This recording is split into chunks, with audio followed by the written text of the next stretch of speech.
All right, everybody. This is going to be my official first video for YouTube. I think I did a video like a really long time ago, and it was really just to review a reel. Funny thing is, I haven't bought one of these, a Daiwa, since that reel. And actually, I ended up returning that reel. I'm primarily a Shimano guy. I have a few reviews that I just did on my TikTok profile. You can find me under TDKman on TikTok. Got a few reviews that I just did on some luge reels that I bought earlier in the year. They were on sale. I could not pass that up. So go check me out there. I'll probably post some of that information here on this channel as well. But gotta start somewhere, right? So I'm starting off with a reel review. So what is this? All right. What the heck is this? All right. So this is going to be my first official reel that I'm actually going to use from Daiwa. I've only ever used, Shimano for the most part. I've been using Shimano pretty much my whole entire life. Started out as a kid using Nabu Garcias, and my dad used the old school Ambassador reels. And then high school, jumped to Shimano, used the old greeny Corrados, and went into the Chronarchs and got all involved with all of that, as you know. Then had a luge reel, decent reel, right? Nothing to write home about. It's great though. I mean, it lasted me for a little while. Ended up selling the reel only so I could get another Shimano reel.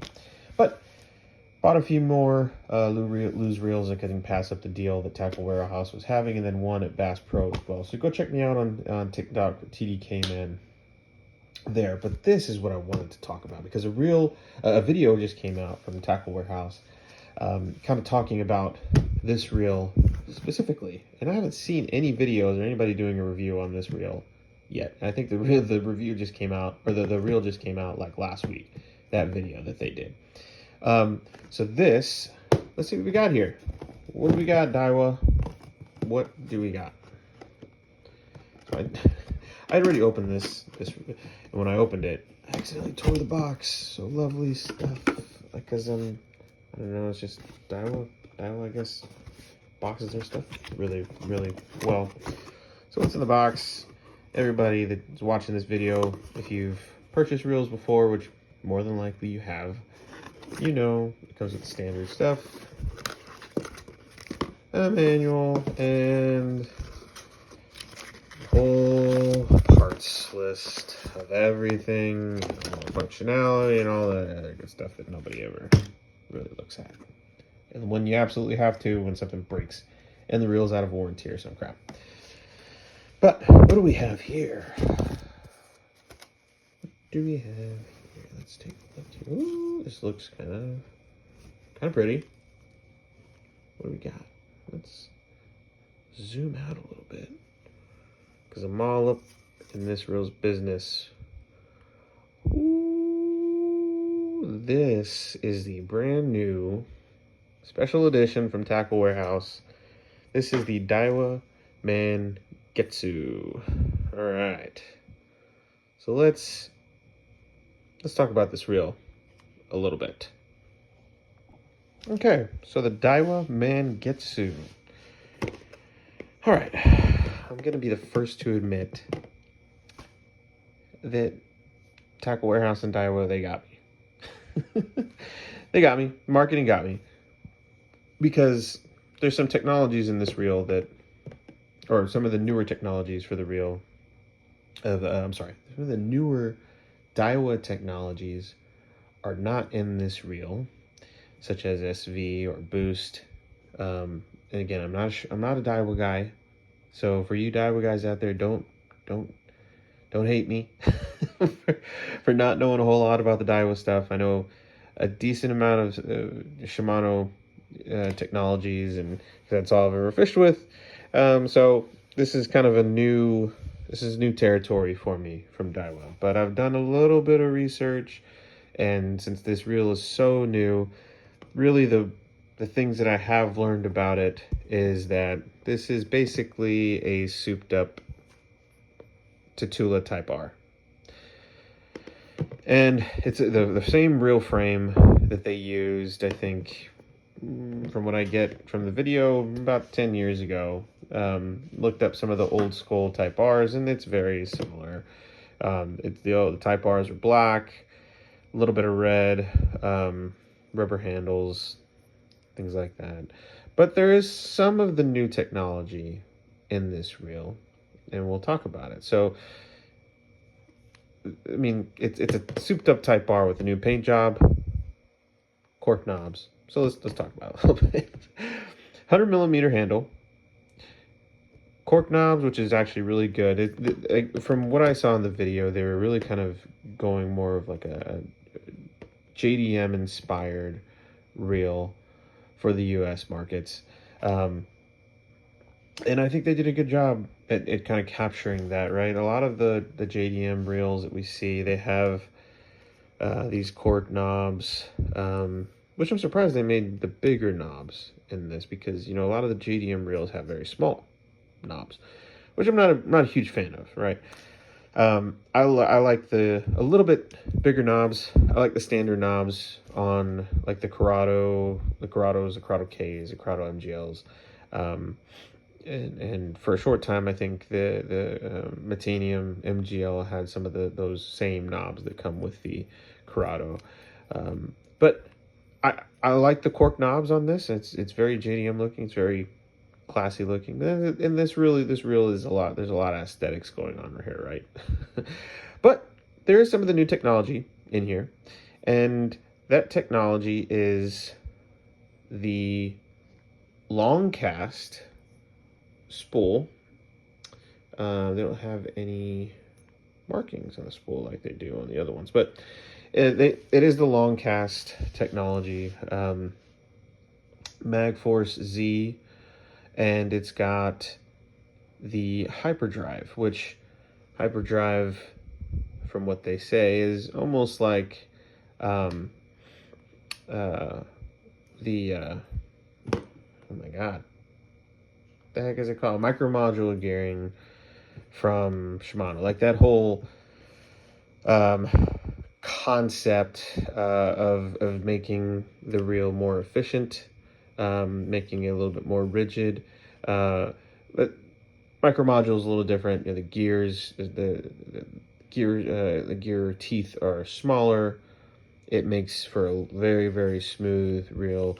But the hyperdrive is really just to kind of give you, you know, rigidity, power, efficiency when you're reeling in. And this reel primarily is going to be a power fishing reel. This is not something you're going to want to throw any kind of finesse bait on.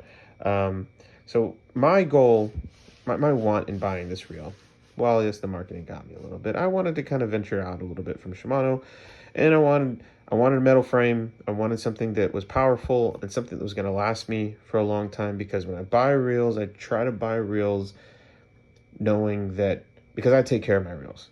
I really, really do. I baby my reels. Some of the lower end reels that I've bought, like Luz and Abu Garcia, I don't baby as much, because I know I didn't spend that much on them, and I know I can, you know, beat them up just a little bit more. For the most part, my Shimano reels are still in extremely good shape.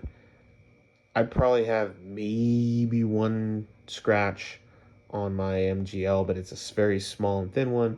Scuffed up the top of my Corrado 70, which shouldn't have, but it kind of messed me up a little bit. But my other reels that I've had in my patio, I'm free to beat them up. They're scratched, and that doesn't matter to me, because they didn't cost me that much, and I know I can beat them up.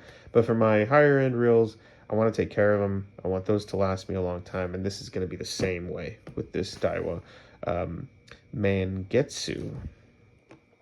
So, not a lot of, I don't think there's one video out there besides the one that Tacklewarehouse did, kind of giving you a close-up of this new reel from Daiwa and Tacklewarehouse. So if you want to take a look at this here on what this reel all looks like, it's silver. This handle is black. I know some of the videos kind of make it look like it. Some of I've seen make it look like more like a navy blue, and some of I've seen it look like more like a pewter color. So, but this really is truly black. Tension knob, which you're not supposed to touch on a Daiwa, is like a gunmetal silver black, whatever you want to call it, black spool. The uh, clutch here, it's black plastic. It's nothing fancy. You're not looking at like a Chronarch with some of those chrome accents, or even like a Metanium, or some of the other Daiwa reels. I think even the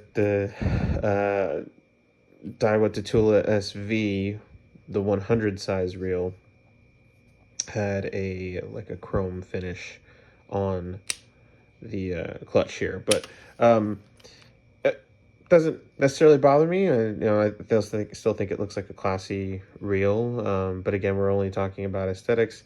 How is this thing going to handle and work on the water? From the feel of it here, this reel it's powerful. I can already feel the power coming from this handle. This drag, holy smokes, that drag is, that drag's nice. So this is going to be a power reel. This is a big reel.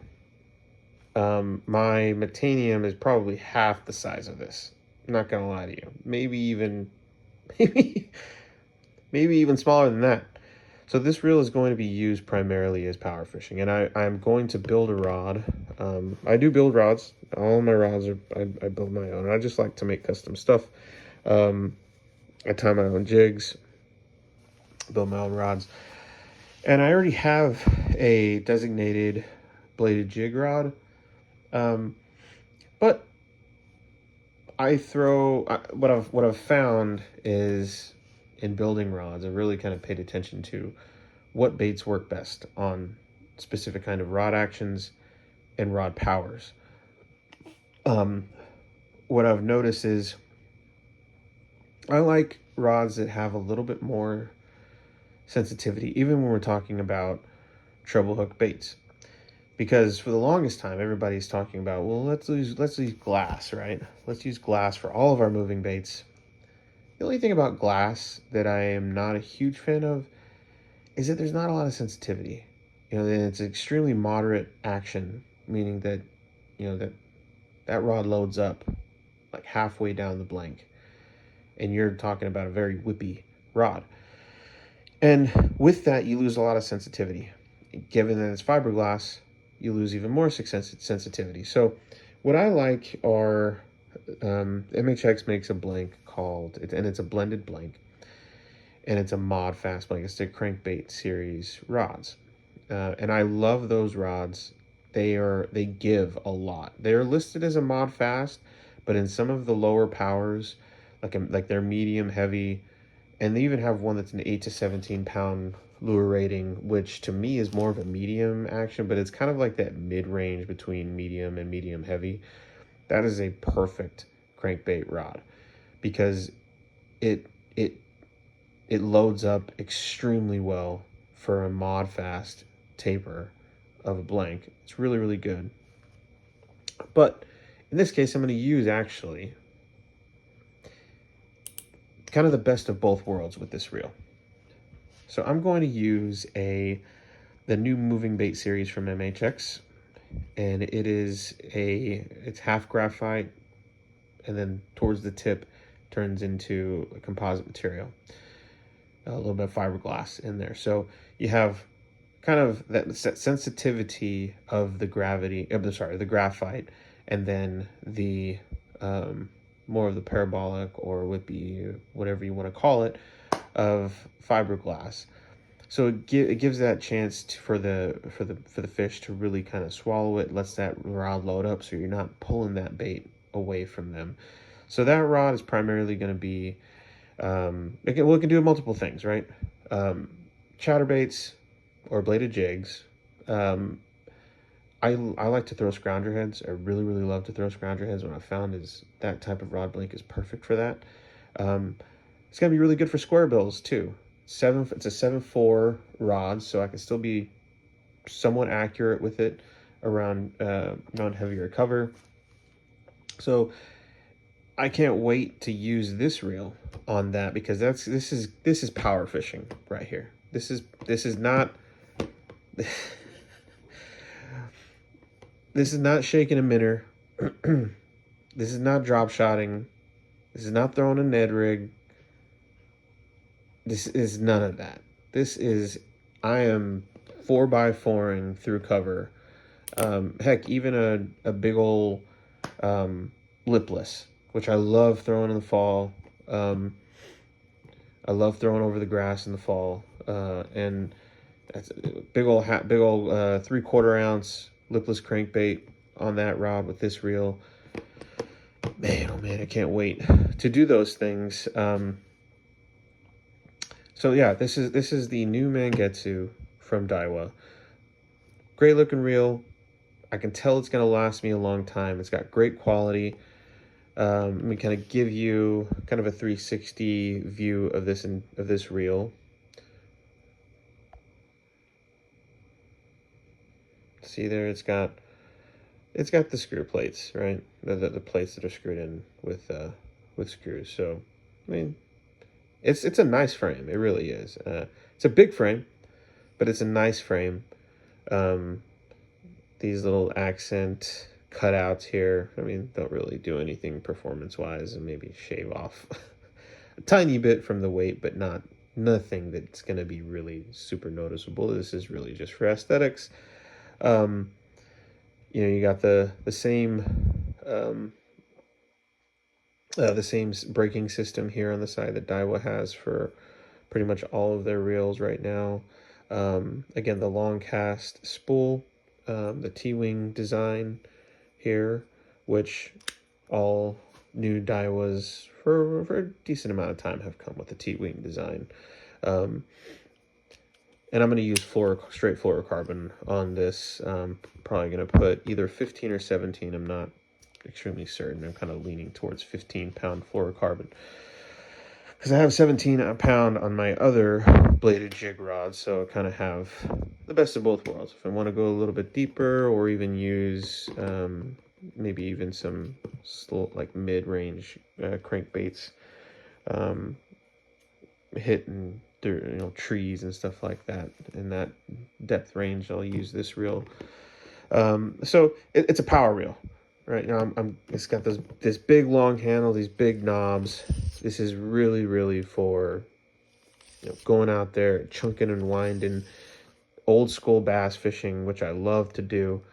I'm gonna be honest with everybody here and tell you that while I understand shaking a minnow wins you tournaments, I can't do it. I can't sit down and look at a screen and bass fish at the same time. I love to look at my targets. I love to be able to watch my line and old school bass fish. And when I'm fishing a tournament, it's a different story. Going out there trying to compete and trying to win a tournament. But it is what it is. But if I can choose a way to go out there and fish, it's gonna be with reels like this, casting into cover, really just, man, oh man, throwing through grass with a big old bladed jig or big old lipless crankbait, big old swim bait over pads and into laydowns, things like that. Maybe even a frog. Not on that rod, but if I move this over to like a fast action rod, anywhere from 7.3 to 7.6, and on 65-pound braid, throwing a big old frog and over some of those pads, over mats, things like that. This is the kind of reel you want. It's got that winching power. And the thing about this Daiwa, which I'm really extremely impressed with, even more so than my Shimano reels, that this drag is, this drag is nice. This might be one of the better drags I've ever had on a reel, even more so than Shimano. It feels, granted, I haven't had a fish pull on it to see how smooth the drag is, but I've heard good things about Daiwa, that it is a smooth drag system. But man, that's got some stopping power. It's got a range. I mean, it just feels feels like a nice reel. It really, really does. What I can tell you right now is there's a little bit of play in the thumb bar here. A little bit of play. It's not enough to make me worried or anything, but there is a little bit of play there. We'll see if that makes a difference over time. But overall, really, really nice reel from Daiwa. Again, the Daiwa Mangetsu. It is a Tacklewarehouse exclusive. I'm not sponsored by Tacklewarehouse by any means, but I saw that there were no videos on this reel yet, so hope this helps. If you're looking into getting this reel, give me a follow, give me a comment, let me know if you buy it. Tell me if you like it. But I will put some follow-up videos on this. I'm going to have a tournament at the beginning of May. Before then, I'm going to do some pre-fishing, and I'm going to review this reel, put it through its paces, see what it can handle, how light of a bait it can handle. I'm not thinking that it's going to handle a light bait all that great. I'm thinking probably the lowest I'll go on it is maybe a 3/8 ounce. 3/8 ounce it probably handle pretty well. 1/4 ounce might be pushing it a little bit, but we shall see.